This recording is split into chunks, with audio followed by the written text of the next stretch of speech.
Hi, shalom, friends. I'm sure you heard the word mazel.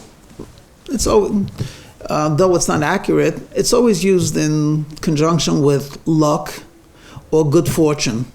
So some people have mazel. They're not especially wise or handsome or come from great, powerful backgrounds, and they're very successful in life. And other people have all of the great qualities of all the ingredients of success and don't make it. They just don't have mazel. They just don't have this good fortune. And we wish each other mazel tov. May you have good fortune in your life. There's something very special about mazel because it affects even a Torah. And there's a statement of Talmud that imagine a large synagogue, hundreds of members, and there's maybe 4 or 5 Torahs. Which Torah will be taken out to be read? And which Torah will stay in the Holy Ark? Even a Torah needs mazel. So there are some Torahs which are constantly taken out, and there are other Torahs which are only taken out for a holiday, and there's maybe a Torah that's only taken out once a year. On Simchas Torah, you dance with the Torah. So even a Torah needs the good fortune to be used. Within Torah itself, there's also mazel. So, for example, the books of Genesis and Exodus, they're exciting books. They have a lot of mazel. Everyone reads it and talks about it, and the children love it. But then you get to the book of Deuteronomy, especially in America where it's the summer and the kids are not in school. So the book of Deuteronomy doesn't have so much mazel, the good fortune of being studied constantly by younger people. I'm saying this, of course, with a touch of irony. Even within the stories of the Torah, miracles have much more mazel. Everyone likes to talk about miracles, but the more legal part of the Torah doesn't have as much pizzazz in terms of excitement as a miracle. But even within miracles, you need mazel. So, for example, the miracle of the splitting of the sea, everyone knows about. But what about the miracle of the staff turning into a snake and then turning back into a staff? That's not as popular. And I'm actually referring to, I believe it is chapter 4 of Shemot, of Exodus, and the verses 1 through 5. And over here, we're talking about the burning bush. And God appears to Moses, to Moshe Rabbeinu, and he says, I have a job for you. You've been delegated to take the Jewish people out of Egypt. And Moshe, in his extreme humility, doesn't want to take the responsibility, and Hashem tells him yes. And then Moshe does something uncharacteristic, and he says, if I go, they will not believe me. Who am I? And Hashem says, what's in your hands? And he had the staff. And Hashem says, take the staff and throw it to the floor. And it turns into a snake, and Moshe runs away. And Hashem calls back Moshe, take back that staff, hold it by its tail, and it will hold the snake by its tail, and it will go back to being a staff. A real wonder, a miracle. Piece of wood, or so it seems, turning into a snake. Moshe runs, and then holding back the snake, turns back. And this is actually an introduction to the 10 plagues that will take place in Egypt. This is private between Moshe and Hashem. And Hashem says, this should be a lesson to you and a message to you. So let me share with you, there are numerous explanations and perhaps countless inspirational thoughts because the Torah is endless and infinite. Let me share with you one possible reading and lesson. The rabbis tell us that the staff of Moshe, according to the Kabbalists, came from the tree of life.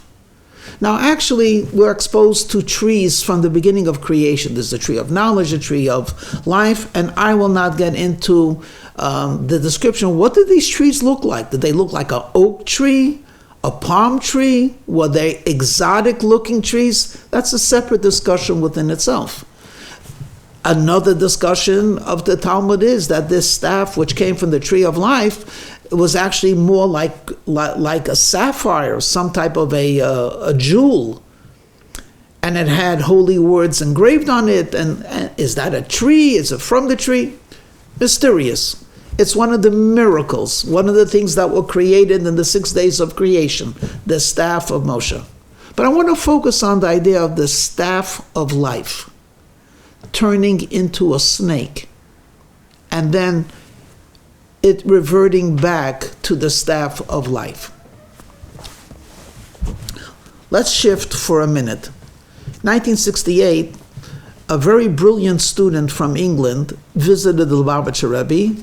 Later on, this student becomes the chief rabbi of the British Empire. His name is Rabbi Jonathan Sachs of blessed memory.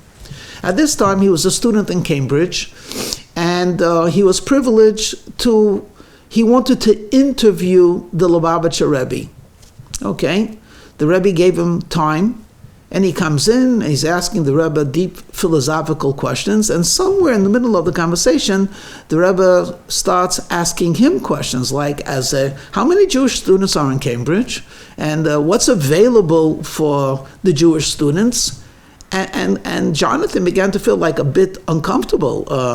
The Rebbe was implying that there was a lot to be done in Cambridge Jewishly, and nothing was being done. So he begins to say in his proper English attitude, well, in the circumstances that I find myself, and the Rebbe immediately stopped him. What do you mean in the circumstances that you find yourself? You put yourself there. You didn't find yourself there, you put yourself there. Now that you put yourself in this place, what are you going to do about it? And then Jonathan Sachs, this was an epiphany, something went on in his mind. He realized that the Rebbe was not trying to make a follower of him. On the contrary, the Rebbe was delegating him to be a leader. But I want to take this thought for a minute. Could you imagine if a person is trying to get rid of alcohol, he goes to an AA meeting, and he begins like this. It's already 3 years that I haven't taken a drink, but I fell. Because I found myself in a bar, and everyone was drinking, and then someone said, excuse me, you found yourself in a bar? What do you mean you found yourself in a bar?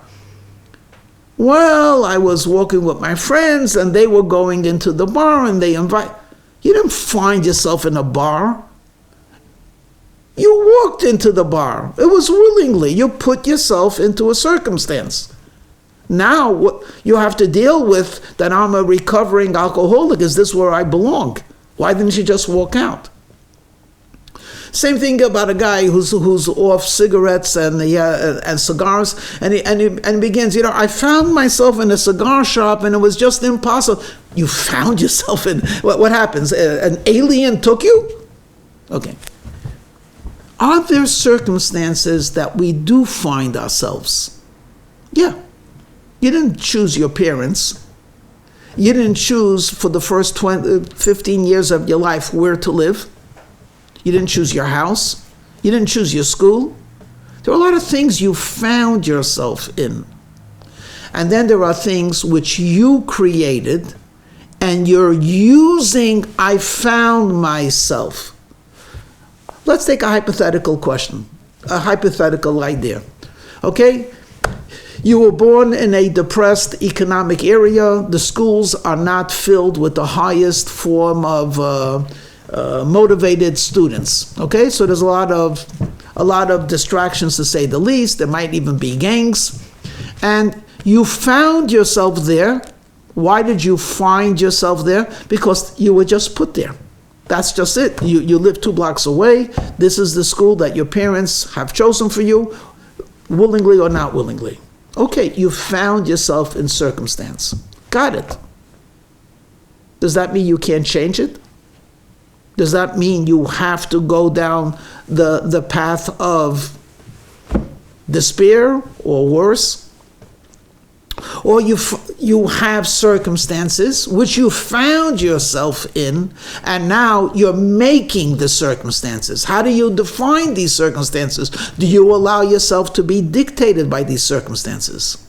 For every story of a child who grew up in a depressed economic area, or God forbid, with parents which left a lot to be desired, as many of them who turned out to be failures in life, an equal amount of numbers took the challenges that they were dealt with, the cards that they were dealt with, and they made it into means of growth. I think that perhaps that's how we could read into this story. There's a staff.